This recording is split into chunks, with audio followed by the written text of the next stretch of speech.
सरकारकडून 2 भाजप नेत्यांच्या साखर कारखान्यांना 436 कोटींच्या कर्जाला मंजुरी। राधाकृष्ण विखेंशी संबंधित असलेल्या कारखान्याला कर्ज मंजूर।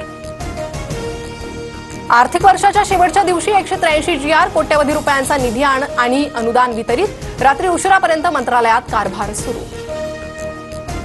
देशभरात आजपासून नवे मोठे बदल होणार। गॅस सिलेंडरच्या किमतीत 41 रुपयांची कपात। डेबिट आणि क्रेडिट कार्ड संदर्भातही नवे नियम लागू।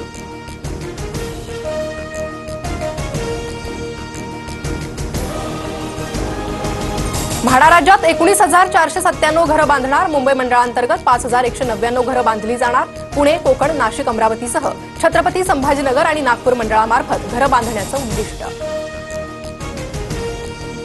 एप्रिलमध्ये 16 दिवस बँका बंद राहणार। विविध सण उत्सव, महापुरुषांची जयंती आणि राष्ट्रीय महत्त्वाच्या सणानिमित्त सुट्ट्या।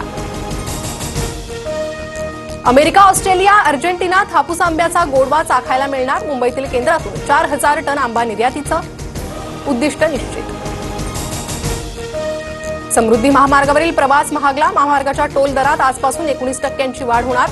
नागपूर ते इगतपुरीपर्यंत कार आणि हलक्या वाहनांना 1,290 रुपयांचा टोल द्यावा लागणार। राज्यातील रेडी रेकनरच्या दरात सरासरी 4.39% वाढ। शहरी भागात सरासरी 5.95% वाढ। आजपासून नवे दर लागू। उन्हाळ्यात पर्यटनासाठी गोव्याला जाणाऱ्यांसाठी कोकण रेल्वेकडून खुशखबर। कोकण रेल्वेकडून लोकमान्य टिळक टर्मिनस ते मडगाव जंक्शन विशेष गाडी चालवण्याचा निर्णय।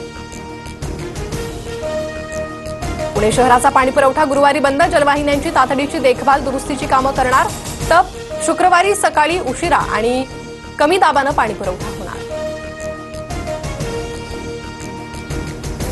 अनेक जिल्ह्यांना पावसाचा ऑरेंज आणि येलो अलर्ट। जळगाव, नाशिकला ऑरेंज अलर्ट तर ठाणे, रायगड आणि रत्नागिरीला येलो अलर्ट।